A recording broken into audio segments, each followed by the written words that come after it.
My name is Marina. I'm 36, and the moment I smiled at my husband during his mother's high society charity reception, everyone in the room knew his career was over. He had just proudly showcased my climate-controlled art restoration studio as his family's new luxury lounge. He thought the $61,000 he drained from my accounts through a phantom company was untraceable. He smiled, expecting applause. But what happened over the next 10 minutes wouldn't just cost him his marriage. It would cost him his wealth, his reputation, and his mother's throne. Let me take you back 8 months. Our house in Savannah, Georgia, was built in the 19th century. The thick brick walls and shaded courtyard made it a beautiful property, but I chose it for the ground floor. It offered the exact structural stability I needed for an art restoration studio. Art conservation is not about painting over cracks or guessing original colours. It is a strict science of preservation. The air inside my workspace had to stay at exactly 68 degrees and 50% humidity. My insurance policy dictated rigid rules: no food, no unescorted guests, no open flames. I treated the past with reverence, wearing cotton gloves and log in every micro change in a thick leather-bound binder. Caleb, my husband, saw the world differently. He was a wealth management advisor. To him, the past was only useful if it could be leveraged to buy a better future. He looked at my 500-square-foot studio and saw wasted real estate. I saw a sanctuary. Owen understood the sanctuary. He was 11 years old. He rode his bicycle to my studio every Tuesday afternoon, parking it carefully against the iron gates. He didn't come to play or make noise. He came to sit on a wooden stool in the corner and watch me clean decades of grime off a painting of his mother. She had passed away the year before. The painting was a simple, amateur oil portrait, holding zero value at an auction house. To Owen, it was the only thing he had left of her face. I promised him I would bring her smile back safely. I took that promise as seriously as any museum contract. Caleb saw Owen as a charity case. Evelyn saw him as a convenient talking point for her social circles. I saw a boy holding onto a fragile thread. My studio was the fortress designed to protect threads just like that. I had spent 15 years building my reputation in the southeast. Small museums shipped their damaged pieces to me. Private collectors trusted me with heirlooms. I built a quiet, steady career on the foundation of trust. But the people living in my own house did not respect that foundation. They saw my professional boundaries as flexible suggestions. They viewed my quiet nature as a lack of backbone. I let them think whatever they wanted. It kept the peace at family dinners. I focused on my solvents, my magnifying lamps, and my ledgers. I believed my work was separate from the noise of the Reed family dynamics. I was wrong. The violation of my space did not start with a party. It started slowly, woven into the fabric of our marriage, disguised as help. I just kept working. The shift in power began in our first year of marriage. My restoration business was growing faster than I could manage alone. The studio tables were covered in canvases, while my office desk was buried under stacks of invoices from European solvent suppliers, tax forms, and insurance renewals. I spent my days repairing delicate pigments and my nights staring at spreadsheets, trying to balance the operational costs. Caleb stepped into my office one evening wearing his tailored suit, holding 2 cups of coffee. He pulled up a chair and looked at the mess. "You saved the art, Marina," he said, handing me a cup. "Let me save you from the paperwork." It sounded like a partnership. He was a financial advisor who managed portfolios for the wealthiest families in Savannah. He knew tax codes and corporate structuring. He offered to streamline my accounting, set up a dedicated business credit card, and handle the vendor payments. I was exhausted and grateful. I signed the authorization papers he drafted. I handed over the digital access tokens. Caleb implemented what he called a frictionless system. He set up an auto-approval threshold for all studio expenses under $5,000. This way, you don't get a notification every time we buy specialised varnish or pay the monthly insurance premium, he explained, typing rapidly on his laptop. Anything routine just clears, you focus on the art, I focus on the ledger. For 3 years, this system worked flawlessly. I never missed a vendor payment. The studio ran without financial friction. I praised Caleb to my friends. I told them I was lucky to have a husband who supported my small business with his corporate expertise. I stopped checking the line item deductions. I trusted the monthly summary sheets he printed out and placed on the kitchen counter. I did not realise those summary sheets were highly edited versions of the truth. I trusted the man I married. I believed a financial advisor bound by fiduciary duty to his clients would extend that same basic honesty to his wife. I handed him the keys to the financial engine of my career, thinking I was securing our future. I gave him the exact tools he needed to drain my accounts without triggering a single alarm. The auto-approval limit was not a convenience. It was a blind spot. He built a quiet trap. It was 8:30 in the morning. The house was empty. Caleb had already left for his downtown office. I walked down the long hallway toward the studio to start my workday. Even before I unlocked the heavy oak door, my senses caught the violation. The smell hit me first. It was not the familiar clean scent of mineral spirits and aged canvas. It was the heavy, stale odour of spilled Merlot. Beneath that was the synthetic vanilla fragrance of an expensive candle, lingering in the air vents. Candles were strictly banned in this wing of the house. Smoke and soot particles cause irreversible damage to exposed oil paintings. I pushed the door open. The digital hygrometer mounted on the wall flashed a warning. The humidity had spiked to 52%. 2% might sound trivial to anyone else. But in art conservation, a sudden shift in moisture warps canvas and cracks delicate paint layers. I walked slowly through the room. The space looked mostly normal, but the details were wrong. A velvet armchair had been dragged slightly out of place. A decorative tray sat on top of my supply cabinet. Then I saw the work table. Owen's family portrait lay flat on the conservation mat, exactly where I left it. But right next to the fragile edge of the canvas, resting directly on the manila folder containing his intake documents, was a perfect dark purple circle, a condensation ring from a chilled wine glass. The moisture had soaked through the thick paper, warping the edges of Owen's file. My hands did not shake. I did not pull out my phone to call Caleb and demand answers. I simply stood there, staring at the purple stain drying on the paper. The violation was so casual, so thoughtless, that it bypassed standard anger and settled into a cold, heavy knot in my chest. Evelyn and her guests had walked into a restricted environment, bypassed the warning signs, and used a space containing irreplaceable history as a backdrop for evening drinks. I walked over to the security panel. I pulled the access logs for the electronic lock. The door had been opened at 7:15 the previous evening. The code used belonged to Caleb. He had let them in. He had bypassed the alarms. He had watched them drink wine over open artworks. I wiped the table clean. Evelyn Reed did not ask for permission.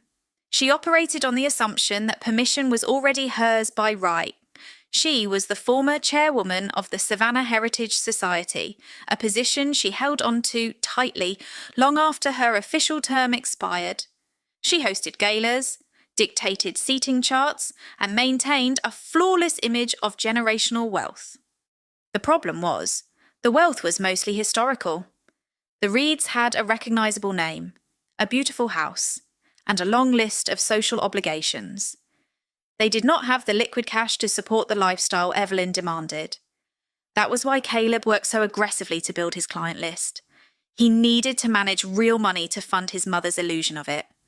When Caleb and I got married, Evelyn viewed my restoration studio as a strategic acquisition. During my first year in business, she sent 2 of her wealthy friends to me to have minor repairs done on their parlour paintings. I did the work at a discount. They were satisfied. From that moment on, Evelyn acted as if she held equity in my career. Marina married into the Reed name, she told her friends at a Sunday brunch, sipping her tea. That name has costs. We open doors. We expect our family to keep them open. Caleb sat next to her at that table, adjusting his expensive cuffs. He smiled and nodded. He never contradicted her. He needed Evelyn to maintain her status at the country club because those connections fed his wealth management portfolio. They were a closed ecosystem of status and favours. I was simply the administrative staff keeping the backdrop clean. The demands started small. Evelyn would ask to use the courtyard outside my studio for a committee meeting. Then she asked me to leave the studio door propped open so her guests could admire the restoration process while they mingled. I refused. I explained the insurance liabilities and the temperature controls. She rolled her eyes, calling me rigid. She stopped asking. She started complaining to Caleb. She convinced him that my strict rules were embarrassing the family. She told him I was hoarding a beautiful space that could be used to elevate their social standing. Caleb listened to her. He always chose the path that protected his image. He decided my professional boundaries were secondary to his mother's charity luncheons. He decided my studio was their lounge. I watched them closely. Owen arrived at 3:00 on Tuesday. He wore a faded backpack and carried a small sketchbook. He parked his bike by the iron gate and walked into the studio with the quiet caution of a child who was used to being invisible. His mother had worked as a seamstress. She saved for years to have their one family portrait professionally cleaned, but she died of a sudden illness before she could arrange it. Owen's aunt took him in. The aunt was kind, but struggling to feed her own 3 children. There was no extra money for art conservation. When I heard about the painting through a local community board, I offered to take the project pro bono. Owen sat on his usual wooden stool. He didn't speak while I worked. He just watched my hands as I used a cotton swab dipped in a mild solvent to carefully lift a layer of yellowed nicotine smoke off the canvas. Underneath the grime, the bright blue of his mother's dress began to show through. I paused and stepped back, letting him look. "The blue is really bright," Owen whispered, his eyes locked on the small patch of clean canvas. "I forgot it was that blue. It's going to take some time. Owen," I told him, keeping my voice low. "But we will get the whole thing clean. Every detail." He nodded, gripping his sketchbook tightly. For him, this room was the only place where things could be fixed instead of thrown away. It was a space where damage could be reversed. I turned the canvas over to inspect the tension on the wooden stretcher bars. As I carefully lifted the backing board, a small piece of folded paper slipped out from behind the frame. It was brittle and yellowed.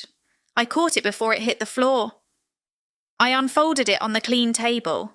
The handwriting was hurried, written in blue ink. For Owen. So he remembers we were happy.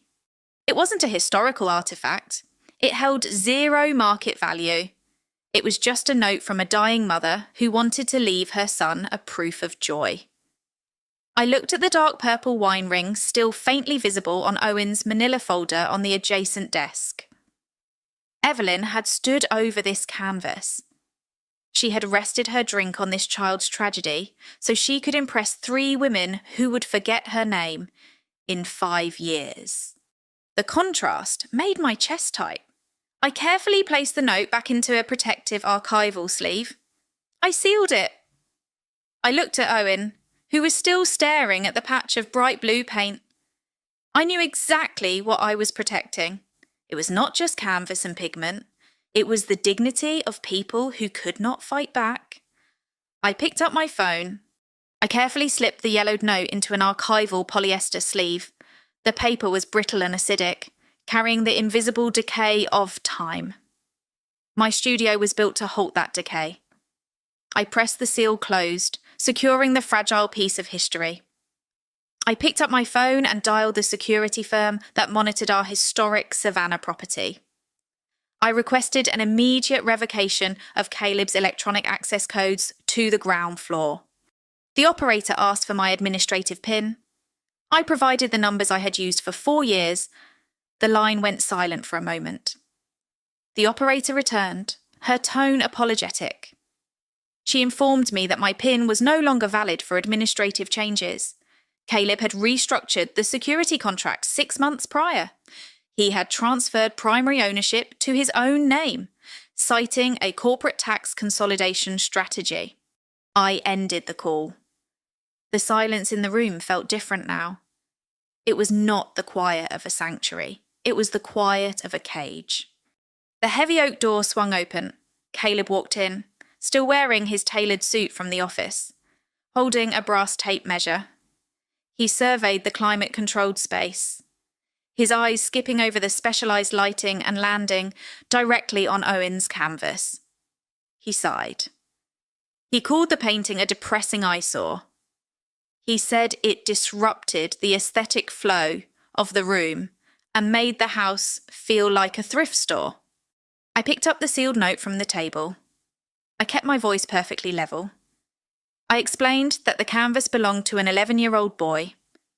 I told him about the mother's final message written on the back. Caleb did not reach for the note. He didn't even look at it. He checked a notification on his phone and casually announced that Evelyn was hosting a cocktail reception for her charity board in this room next Friday. He instructed me to move the painting into the uninsulated storage closet down the hall on the way. I placed the note back down. I informed him that moving an actively treated canvas into an uncontrolled environment would cause irreversible paint flaking. It was a violation of basic conservation ethics. Caleb smiled. It was the same polished, practiced smile he used to reassure nervous investors. He stepped closer, lowering his voice. He told me I was acting like a difficult employee instead of a supportive wife. He said the room was a shared marital asset, and I was being selfish by hoarding the square footage. He patted my shoulder, turned around, and left the room to take a business call. I watched him walk away. The physical invasion began 2 days later. A delivery truck idled outside our wrought iron gates. I stood at my workstation, a magnifying loupe in my hand, as 2 men carried a heavy mahogany bar cart into my courtyard. Evelyn walked ahead of them, gesturing grandly with her manicured hand. She directed the movers straight towards the climate-controlled conservation room. Caleb stood by the doorway, holding the door wide open. He had authorised the delivery.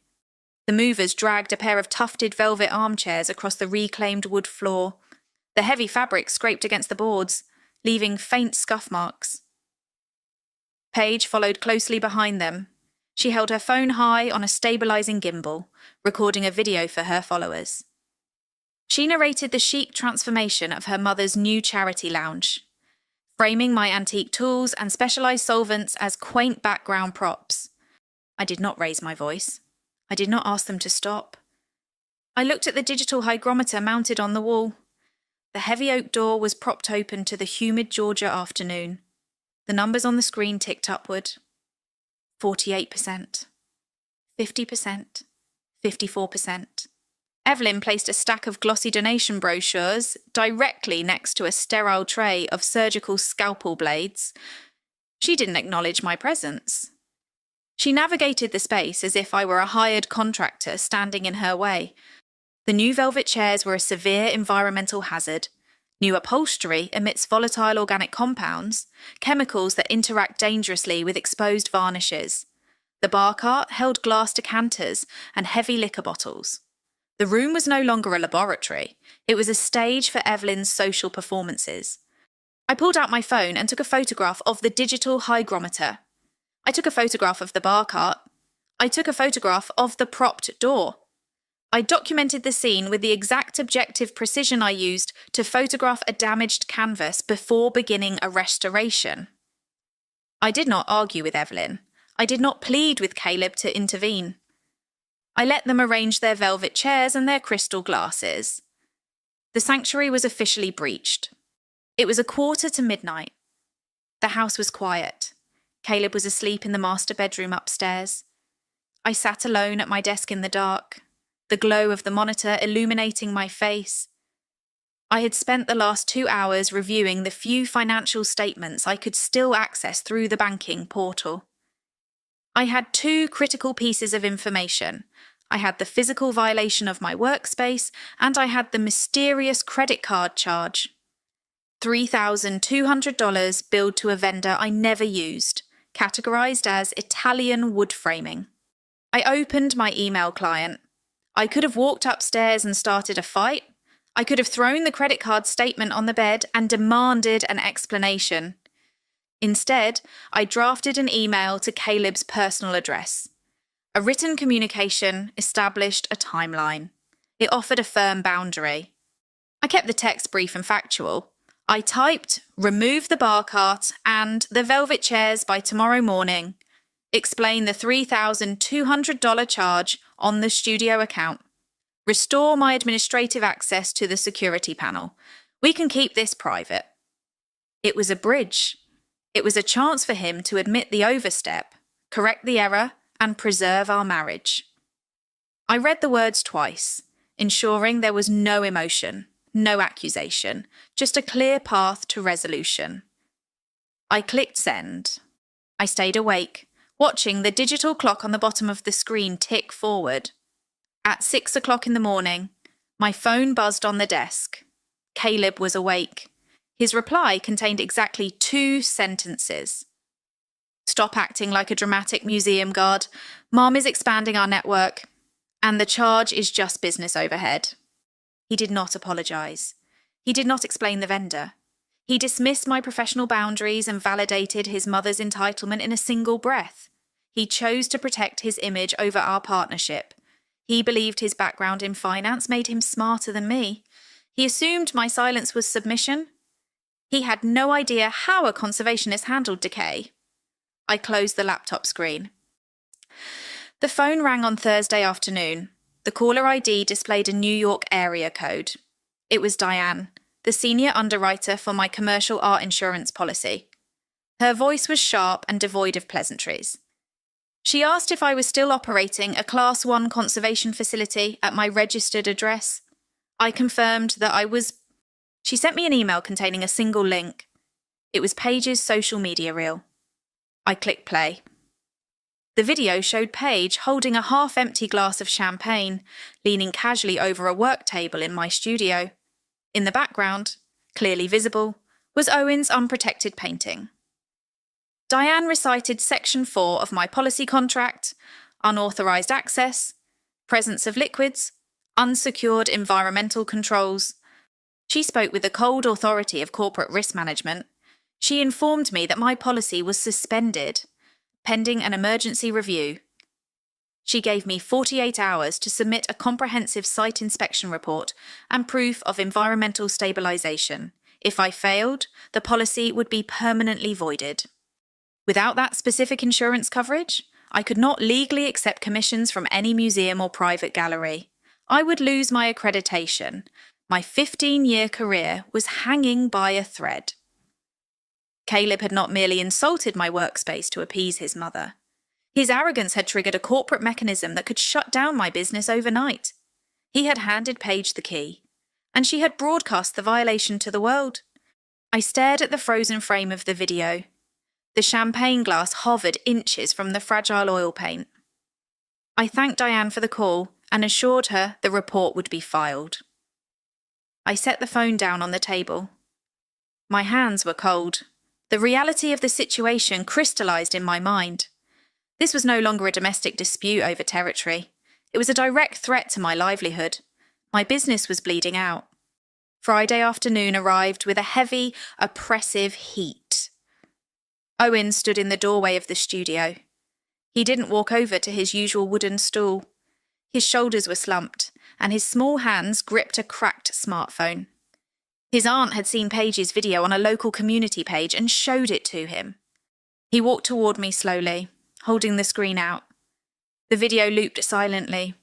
Paige smiling, the champagne glass, the painting in the background.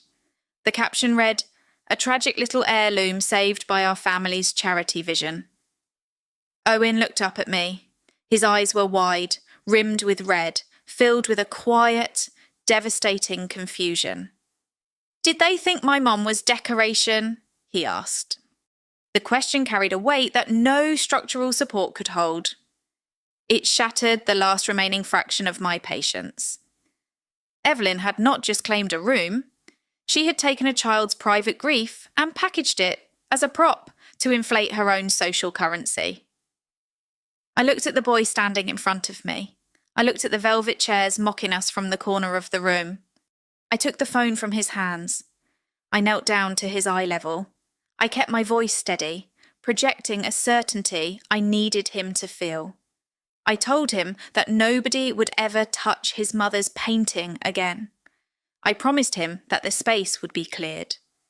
I walked him out to the iron gate and watched him pedal away down the oak-lined street. When I returned to the studio, I bypassed my easel. I walked straight to the heavy double doors of the conservation room. I engaged the manual steel deadbolts. I disconnected the electronic keypad from the internal power source. The smart lock was now a useless piece of plastic. Caleb's access codes meant nothing. I locked the heavy doors. Art restoration is an industry built on provenance and proof. Every action requires a verifiable paper trail. I walked over to the fireproof safe hidden beneath the supply counter. I spun the dial, pulled the handle, and lifted out the conservation ledger. It was a thick, leather-bound volume. To an outsider, it looked like a diary.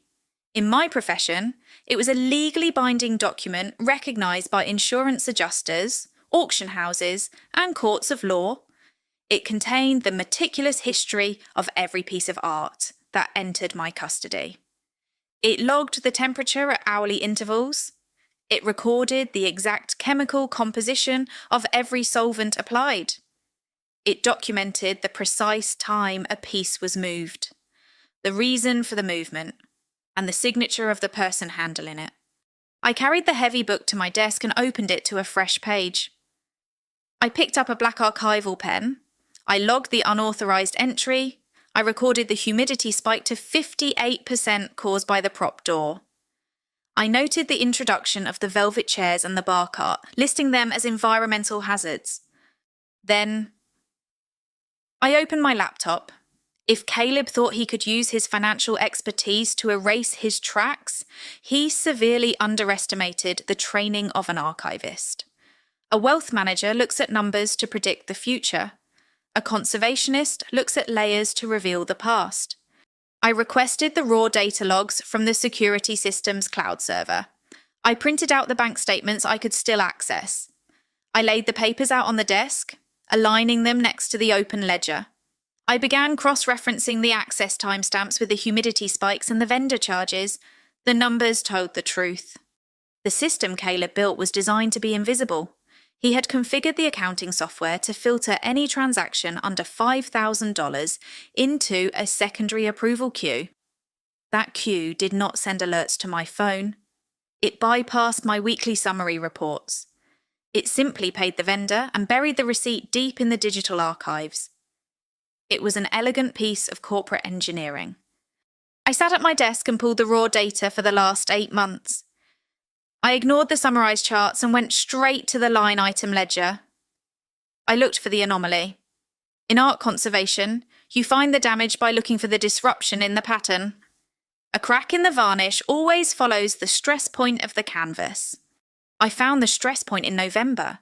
It was a charge for $4,800. The vendor was listed as Heritage Frame and Storage LLC. The description read as acid-free archival transit crates. I ran a search for the vendor name across the entire year. The screen populated with a steady, rhythmic sequence of transactions.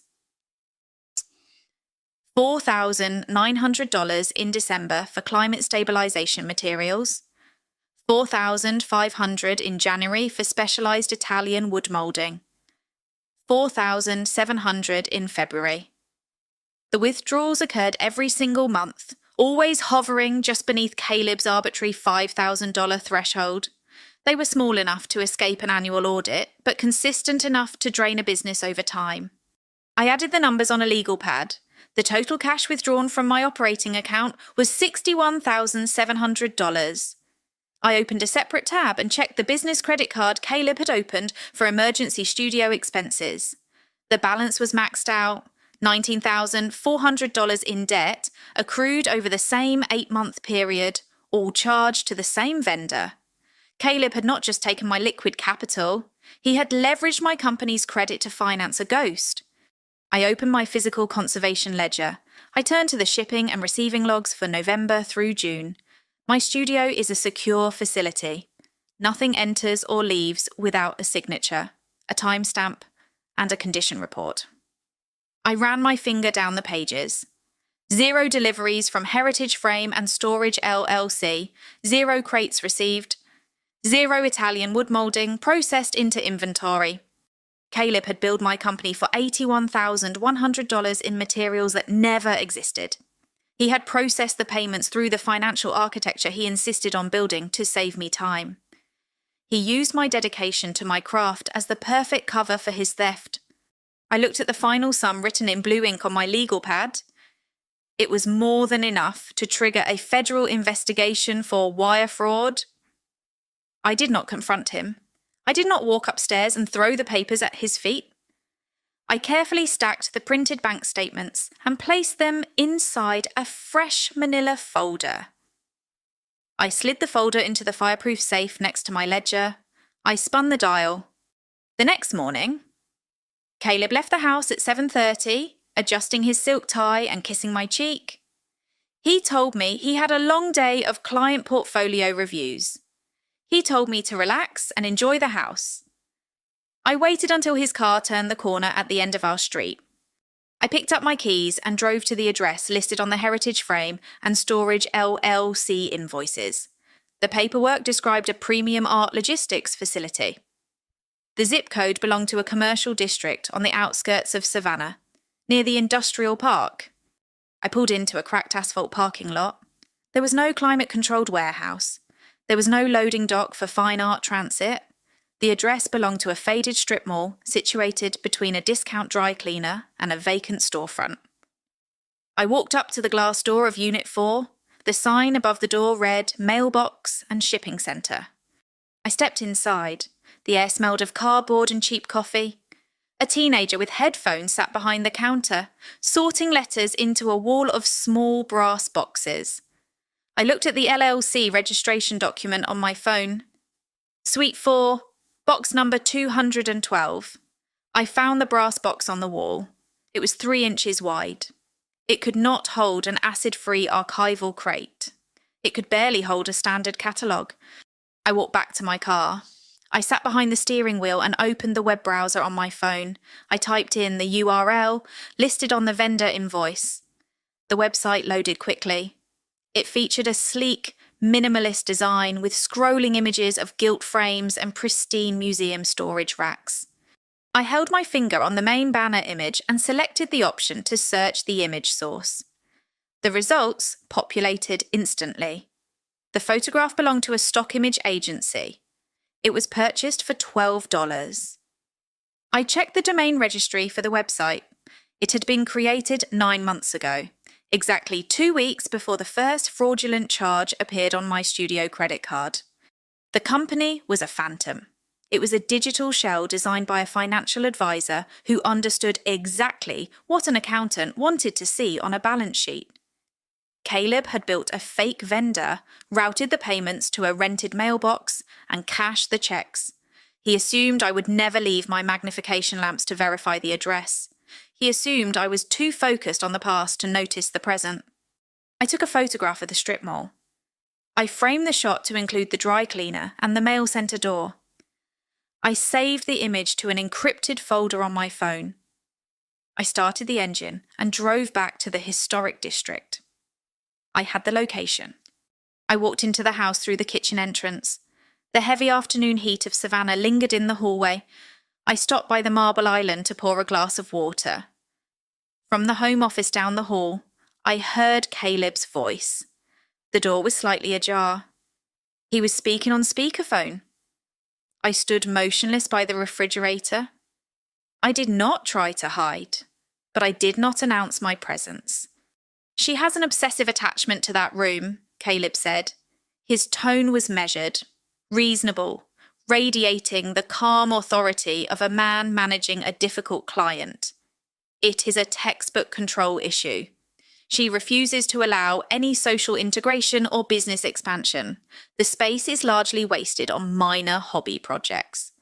A second voice crackled through the speaker. It was a man. Likely the corporate attorney Caleb kept on retainer. The lawyer asked if my behaviour was impacting the marital assets or creating a hostile environment. Evelyn was sitting in Caleb's office. I heard the distinct clink of her teacup resting on a saucer. "She is entirely unstable when guests arrive," Evelyn interjected. Her voice was sharp and clear. "I tried to integrate her business into the Heritage Society. I brought donors to the house. Marina acted like a paranoid security guard. A person who restores old canvas but fails to understand community value is just someone who dusts for the rich. It is embarrassing for the read name." Caleb sighed softly into the phone. He agreed with his mother. He told the lawyer that he was simply trying to modernise my business operations. But my rigid paranoia made it impossible to collaborate. He was carefully, deliberately, assassinating my character on a recorded legal line. He was building a narrative where he was the patient husband dealing with a neurotic, antisocial wife. He was laying the groundwork to justify his financial control. If anyone ever questioned his oversight of the studio accounts, he would present himself as the responsible manager, protecting assets from an unstable artist. He was stealing my money, and now he was stealing my professional sanity. I set the water glass down on the marble counter. It made no sound. I did not burst into the room to defend my reputation. A woman, screaming at her husband and mother-in-law, would only confirm the narrative they were busy constructing. I listened for 2 more minutes, memorising the vocabulary Caleb used. He called me erratic. He called me isolated. I walked quietly up the back staircase to our bedroom. I packed a small overnight bag with 3 days of clothing. If you've ever had your abuser try to paint you as the crazy one to hide their own crimes, hit the like button. I zipped the bag closed. I sat at my studio desk with my laptop open. The insurance underwriter had demanded proof of environmental stabilisation within 48 hours. The issue was Paige's social media video. Paige had deleted the post shortly after my confrontation with Caleb, likely realising it was a mistake to broadcast the inside of a restricted security zone. She thought deleting the application from her phone erased the evidence. She did not understand how digital architecture worked. My studio security system included an active network monitor. Whenever the electronic deadbolt was bypassed, the system automatically recorded a burst of data, capturing any active network traffic utilising the guest wireless protocol in that specific room. Paige had connected to the house Wi-Fi to upload her high-definition video. I accessed the cloud backup of the security portal. I ran a search for Paige's device address during the exact window the door was logged open. The system had cached a temporary mirrored copy of the outgoing media file before it reached the external server. I downloaded the raw video file. I opened the file in a forensic media viewer. I did not need to be a hacker. I just needed to look at the details Paige had accidentally captured while trying to film her own face. I paused the video at the 4-second mark. Behind Paige's shoulder, the digital wall clock was clearly visible in the frame. The red numbers read 7:15. I advanced the video frame by frame. At the 9-second mark, the camera panned across the work table. Owen's painting sat unprotected, the surface fully exposed to the room. I advanced to the 15-second mark. Paige raised her champagne glass. In the reflection of the glass, distorted but legible, was the digital hygrometer mounted on the far wall. The humidity reading displayed 58%. Paige had not just filmed a party. She had documented the exact timeline of the breach, the specific environmental hazard, and the unprotected status of a client's artifact. I extracted the 3 specific frames as high-resolution image files. I compiled them into a clean, objective PDF document. I added the timestamp data and the security log showing Caleb's access code. I did not include any commentary about Evelyn's behaviour or my family dispute. I only provided the structural proof the underwriter required to clear my liability. I attached the document to an email addressed to Diane at the insurance agency. I hit send.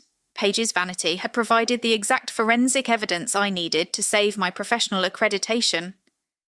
The insurance company would see that the breach was forced by a third party, not by my negligence. I closed the media viewer. The financial theft still lacked a core motive. Caleb earned a significant income from his wealth management firm. He did not need $61,000 for a secret lifestyle. He drove a company car and spent his weekends at the country club with his mother. The money flowing into the Heritage Frame LLC mailbox had to be going somewhere else. I opened the spreadsheet where I had tracked the exact dates of the fraudulent vendor charges, November 12th, December 14th, January 20th. I opened a new browser window and searched the digital archives of the Savannah Society Chronicle, the local magazine that covered high-end philanthropic events. I searched for Evelyn Reed's name. The results populated a long list of gala photos and charity auction summaries. I opened the article for the Winter Heritage Ball, dated November 9th. The text praised Evelyn Reed for her generous silent auction bid of $4,500 to support the Historical Society. 3 days later, on November 12th, Heritage Frame LLC charged $4,800 to my studio account. I clicked on the article for the holiday charity gala on December 11th. Evelyn was photographed smiling with the mayor, having pledged $4,500 to the Children's Hospital. 3 days later, on December 14th, Caleb routed $4,900 from my account to his ghost company. I checked January. I checked February. I checked March. The pattern was flawless. Every single time Evelyn attended a major society event and publicly promised a massive donation to maintain her status as a local aristocrat, Caleb drained my business account to cover the check. Evelyn was broke. The Reed family fortune was an empty shell, hollowed out by decades of maintaining an illusion. Evelyn made public promises with money she did not possess to keep her seat at the head table. Caleb, terrified of his mother losing her social leverage he relied on to sign wealthy clients, stepped in to fund the fraud. They were not just stealing my income. They were converting my long hours of meticulous restoration work into a public relations budget for the Reed family name. Evelyn posed for photographs as a grand philanthropist, holding oversized checks funded by the dust I cleaned off forgotten canvases. I printed the society articles. I placed them on the desk next to the fake invoices. The timeline matched perfectly. The motive was exposed. I locked the paperwork away. I drove downtown on Tuesday morning. The air conditioning in the car offered a sharp contrast to the heavy humidity outside. I parked in a secured garage beneath a modern glass tower. I rode the elevator to the 14th floor and walked into the reception area of a corporate litigation firm. Grace waited for me in a corner conference room. She was a senior partner specializing in commercial fraud and asset recovery. Next to her sat an independent forensic accountant I had retained earlier in the week. I did not bring them a messy domestic dispute. I brought them a structured financial crime. I placed the conservation ledger on the glass table. I handed Grace the manila folder containing the security logs, the metadata extracted from Paige's video, the fake invoices from Heritage Frame LLC, and the corresponding timeline of Evelyn's charity donations. Grace put on her reading glasses. She spent 20 minutes reviewing the documents in silence. The accountant reviewed the LLC registration showing Caleb's name connected to the mailbox address. The commingling of funds is severe, the accountant said, tapping a pen against the bank statement. He used his fiduciary access to your accounts to establish a ghost vendor. The credit card debt was acquired under false pretenses. This transcends a standard divorce asset division. This is actionable corporate fraud. Grace closed the folder. She looked across the table. She confirmed that my separate property status was protected, but the theft of business capital required a specific legal mechanism. She outlined the process. We would file a civil claim for asset dissipation. We would name both Caleb and Evelyn, tracking the stolen funds directly to her charity payments. We can file the injunction by Friday, Grace said, her tone professional and calm. But you need to be prepared for the fallout. Men like Caleb do not react well when their financial architecture is dismantled publicly. I told her I was fully prepared. I instructed her to draft the legal separation documents, the civil fraud claim, and a formal cease and desist regarding the studio access. I did not want a prolonged negotiation. I wanted a surgical strike. Drop a comment if you know that the best revenge isn't a screaming match. It's a paper trail. I left the office and drove back to the historic district. I walked into the house, greeted Evelyn in the hallway, and asked Caleb what he wanted for dinner. I played the role of the oblivious wife flawlessly. I served the pasta warm. Friday evening arrived with the soft, golden light, typical of a savannah autumn. I stood in the hallway outside my conservation studio. The heavy oak doors were propped open. The sound of clinking crystal and polite laughter drifted into the corridor. Evelyn was hosting her donor reception. I did not wear my usual canvas apron or cotton gloves. I wore a tailored navy dress and low heels. I held a stack of 6 manila envelopes in my left hand. I stepped into the doorway and observed the room. The space that usually smelled of aged varnish now reeked of expensive gin and heavy floral perfumes. 12 guests stood in small clusters near the velvet armchairs Caleb had purchased with my money. Paige was near the back wall, holding a brass ring light, speaking softly into her phone camera for her live audience. Evelyn held court by the bar cart. She wore a silk blazer and a practiced smile, gesturing toward a row of antique landscapes I had spent 3 months restoring for a local museum. She spoke about the importance of preserving history. She told the guests that the Reed family was proud to sponsor such delicate work. Caleb stood beside her. He looked the part of the successful wealth manager, holding a glass of bourbon, nodding at his mother's words. He was the architect of the illusion. He had built the financial ghost, and now he was watching his mother spend the social capital it bought. I walked into the room. I did not slam the door. I did not clear my throat or tap a glass with a spoon. I simply walked to the centre of the floor and stopped next to the main conservation table. Caleb noticed me first. His smile faltered for a fraction of a second before he recovered. He stepped forward, reaching out a hand as if to guide me into the conversation. "Marina," Caleb said, his tone smooth and welcoming. "We were just talking about your beautiful workspace." The guests turned to look at me. They smiled politely, expecting the quiet, supportive wife to nod and fade into the background. Evelyn raised her glass slightly, a silent command for me to play my part. I did not take Caleb's hand. I placed the stack of envelopes on the edge of the conservation table. I looked at the donors. They were wealthy, influential people who wrote large checks to maintain their civic image. They did not like scandals. They liked clean transactions. I picked up the first envelope. "I am glad you appreciate the preservation process," I said. My voice was steady. It was the same voice I used to explain solvent ratios to museum curators. "But before anyone writes a check for preservation tonight, you should know exactly what is being preserved." Caleb took another step toward me. The welcoming smile vanished. I held my ground.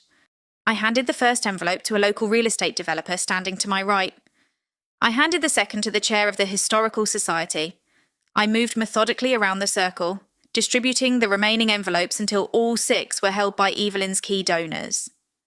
"Marina, what are you doing?" Evelyn asked. Her voice carried a sharp edge, cutting through the ambient noise of the room.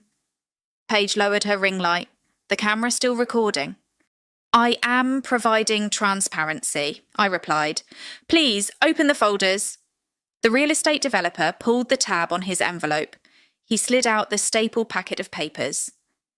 The first page was the colour photograph I had taken of the dilapidated strip mall. The image clearly showed the faded sign for the mailbox centre. "You are standing in a Class 1 conservation facility," I told the room. "The climate controls in this space require specific security protocols. Caleb bypassed those protocols to create this lounge. He also bypassed the financial controls of my business." I instructed them to turn to the second page. It was a copy of the Heritage Frame and Storage LLC registration. The document listed Caleb's name as the registered agent. The address matched the strip mall mailbox. "Over the past 8 months," I continued, keeping my volume low and even, $61,700 was billed to my studio for archival materials. Those materials were never ordered. They were never delivered. The money was routed to the mailbox in that photograph. Caleb's face flushed red. He moved quickly, trying to snatch the packet from the developer's hands. The man stepped back, pulling the papers out of reach. He was reading the third page. "Marina, stop this immediately," Caleb hissed. "You are embarrassing yourself." "The third page," I said, ignoring him, "shows a timeline. It compares the dates the funds were extracted from my business with the dates Evelyn pledged major donations at your charity galas." The chair of the Historical Society adjusted her glasses. She looked from the paper to Evelyn. The dates were highlighted in yellow: November 12th, December 14th, January 20th. "Every time Evelyn promised a donation she could not afford," I explained. "Caleb generated a fake invoice for my studio. You are not standing in a charity lounge. You are standing in the middle of a wire fraud scheme designed to cover Evelyn's debts." The room fell into a heavy, uncomfortable silence. The ice shifted in Caleb's bourbon glass. Evelyn stood frozen, her manicured hand gripping the edge of the bar cart. The donors were reading the numbers. They understood balance sheets. They understood stolen funds. Paige stood in the corner. Her phone was still recording. I watched them read. The silence shattered. Caleb threw his glass onto the bar cart. The bourbon splashed across the polished wood. He stepped directly into my space, attempting to use his physical presence to intimidate me. "Don't listen to a word she says," Caleb told the room. His voice was loud, straining for authority. "She has been under severe stress. The isolation in this studio has affected her judgment. She has an obsessive need for control." He was running the script he had rehearsed with his lawyer. He needed the donors to see a hysterical woman. He needed them to doubt my sanity so they would discount my evidence. Evelyn recovered her posture. She stepped away from the bar cart and offered the guests a tight, sympathetic smile. "Marina has always struggled to understand the value of community," Evelyn said, her tone dripping with manufactured pity. "I tried to help her expand her network. I brought all of you here to elevate her little hobby. A restorer who isolates herself is just someone who dusts for the rich. We used those funds to build relationships that benefit this house." I did not raise my voice to match Caleb's volume. I did not defend my mental health against Evelyn's condescension. I walked over to the secondary storage rack. I pulled out a flat archival box and carried it to the centre table. "You did not use those funds to build relationships," I said to Evelyn. "You used them to buy your seat at the gala tables." "It was an investment in our family name," Caleb snapped. "You don't understand how wealth works.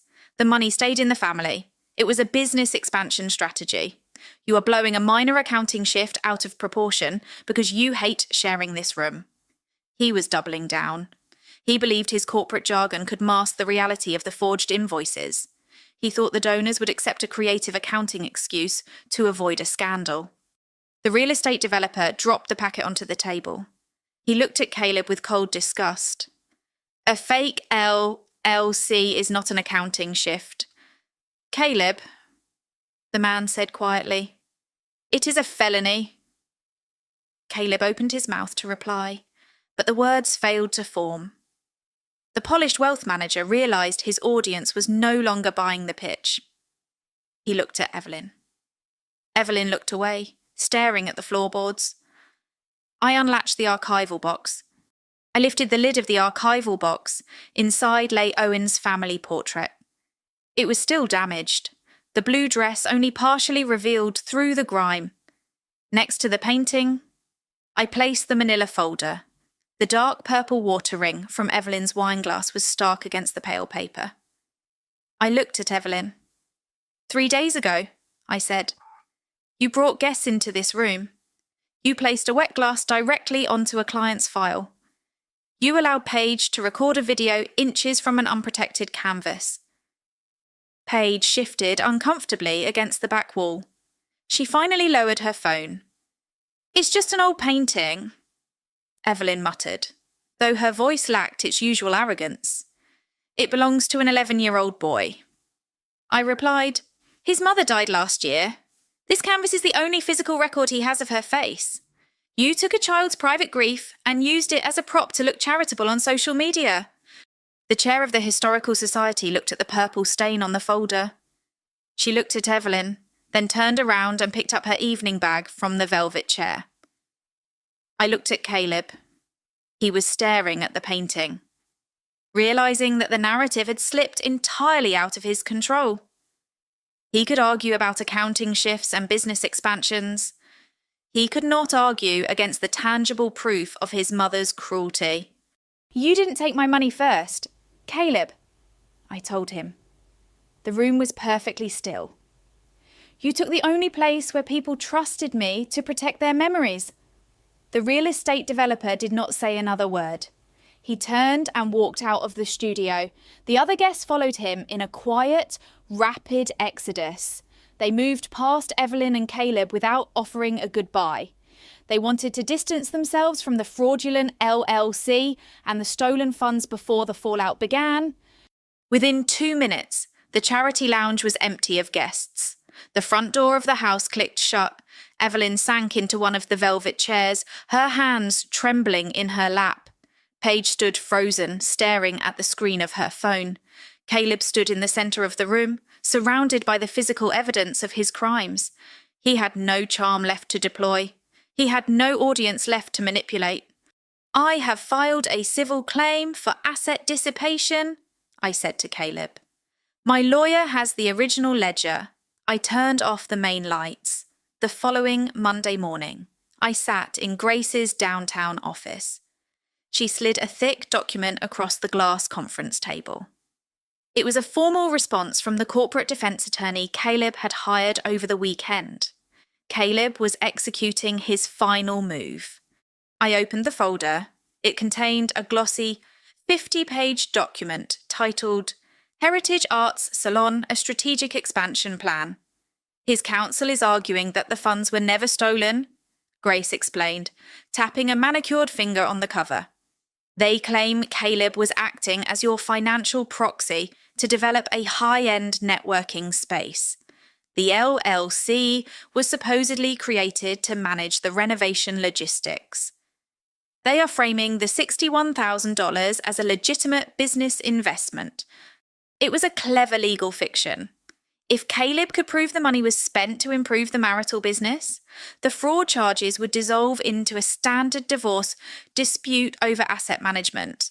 The business plan included detailed architectural sketches, projected revenue models for hosting art auctions, and a marketing strategy featuring Evelyn as the community liaison. It looked incredibly professional. It looked like the work of a dedicated wealth manager trying to elevate his wife's career. I looked at the document. I did not panic. I opened my laptop and connected a secure flash drive. Did they submit this expansion plan as a digital file to the court portal? I asked. Grace nodded.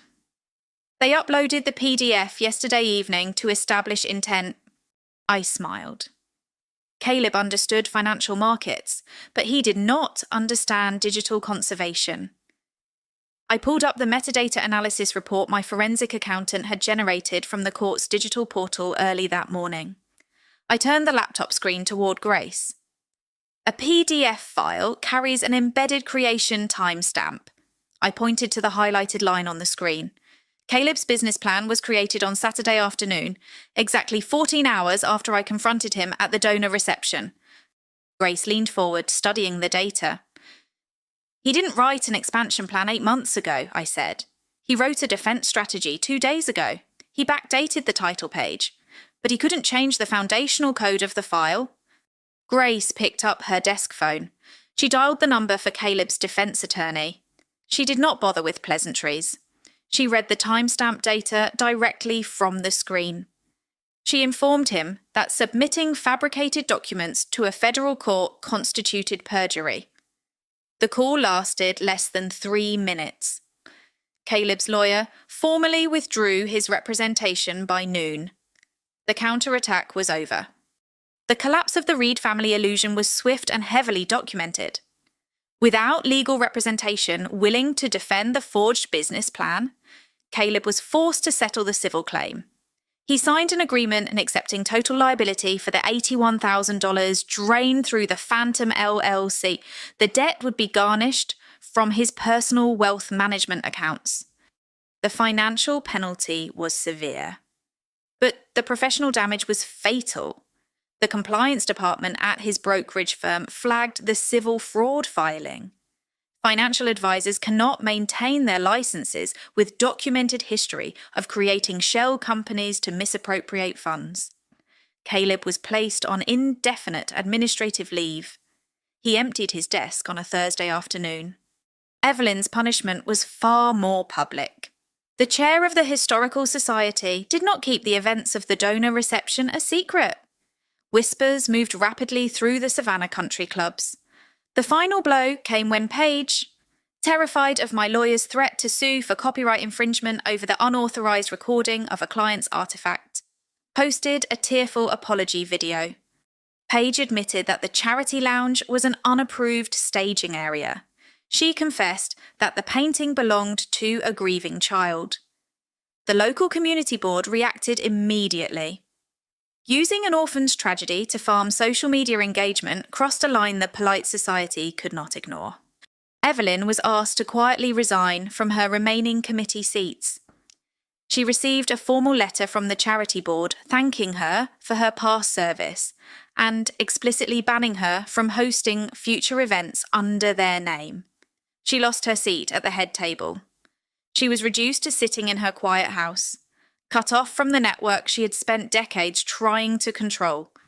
I packed Caleb's remaining belongings into identical cardboard boxes. I left them stacked neatly on the front porch. I did not leave a note. When he arrived in a rented truck to collect them, I did not go outside. I stood in the kitchen and watched through the window as he loaded the boxes in the humid afternoon heat. He looked tired. He did not look at the house. I locked the door and walked down the hall to my studio. The velvet chairs were gone. The bar cart was gone. The air smelled of clean mineral spirits. The sanctuary was mine again. Grace sat across from me in the conference room on Monday morning. She slid a heavy manila folder across the polished glass table. The label on the tab simply read, "Criminal Referral." Submitting that folder to the district attorney meant a federal investigation into the Ghost LLC. It meant subpoenas for Caleb's wealth management firm. It meant a public trial that would drag the Reed family name through the local media for years. I looked at the thick stack of paper. I thought about the conversation I had with Owen 2 days earlier. He had stood in my studio, watching me mend a microscopic tear in the canvas of his mother's portrait. He watched the delicate alignment of the woven threads. "If you fix my painting?" Owen asked, his voice barely above a whisper. "Does that mean broken things don't have to stay ugly?" That question carried the weight of a child trying to organise his own grief. I realised then that pursuing maximum legal vengeance would tether me to Caleb and Evelyn indefinitely. Hatred is a high-maintenance project. It requires daily attention. It is an acidic emotion that eventually eats through the container holding it. I did not want to spend the next 5 years sitting in courtrooms, listening to Caleb invent new ways to justify his financial theft. I wanted my life back. I wanted the steady, predictable rhythm of my conservation work. I pushed the manila folder back across the glass table. I instructed Grace to offer a strict civil settlement. The terms were non-negotiable. Caleb would sign a non-contested divorce. He would surrender any legal claim or equity in the historic Savannah property. He would assume total liability for the $81,000 in debt generated by his phantom logistics company. He would liquidate his own retirement accounts to reimburse my business operating ledger by the end of the month. If he delayed, or if his lawyer attempted a counter-offer, the criminal referral would be submitted to the prosecutor the exact same afternoon. Caleb signed the papers on Friday morning. He sat at the opposite end of Grace's long conference table, staring at the wood grain. His tailored grey suit looked slightly too large for his frame. He did not look up when I entered the room. He did not offer an apology or an explanation. He simply picked up a heavy brass pen, signed his name on 4 separate pages, and pushed the document binder away. His corporate arrogance was gone. He was just a man calculating the hard cost of his own failure. Grace notarized the signatures. I gathered my copies of the settlement documents and placed them securely in my leather bag. I stood up and walked out of the building. I stepped onto the pavement and felt the warm Georgia sun on my face. The legal tether was officially severed. I kept my sanctuary clean.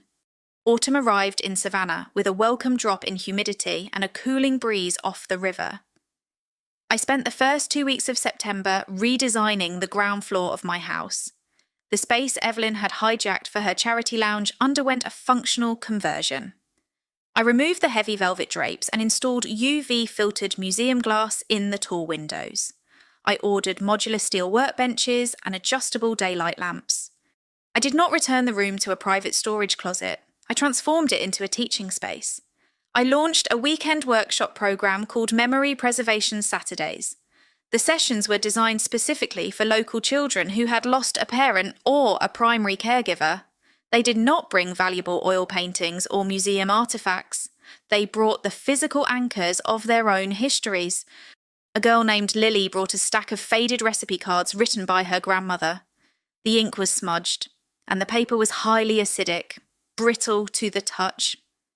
A boy named Marcus brought a tarnished silver pocket watch his father used to wear on construction sites. I provided them with acid-free archival sleeves, bone folders, and micro spatulas. I taught them how to neutralize acidic paper using specialized buffers. I showed them how to handle fragile objects wearing cotton gloves, preventing the damaging oils from their fingertips from accelerating the decay. I showed them that preservation is an active form of care. It is a way of declaring that the past deserves a safe place in the present. Owen was my first enrolled student. He arrived 15 minutes early on the first Saturday of October. He carried his mother's portrait wrapped in brown craft paper. The canvas was fully stabilised. The yellowed varnish was gone, revealing the bright, clear blue dress underneath. The microscopic tear was invisibly mended. He did not need to restore the paint anymore. He needed to secure the structure. I guided him through the process of measuring and cutting an archival backing board. We secured the canvas into a simple, sturdy wooden frame using brass offset clips. It was not a gilded frame from an expensive downtown gallery. It was safe, structurally sound, and built to last a century. Owen traced his fingers over the smooth edge of the wood. He smiled. It was a small, quiet smile, but it reached his eyes. The room smelled of fresh conservation board and clean mineral spirits. The clinking crystal glasses and the heavy floral perfumes of Evelyn's guests were a distant memory. This space was no longer a stage for false philanthropy and social climbing. It was a functional laboratory doing real, necessary work. The past was safe here. The Saturday workshop ended at 4 o'clock. The parents and guardians arrived to pick up the children. They walked out holding their protected letters and framed photographs with careful reverence.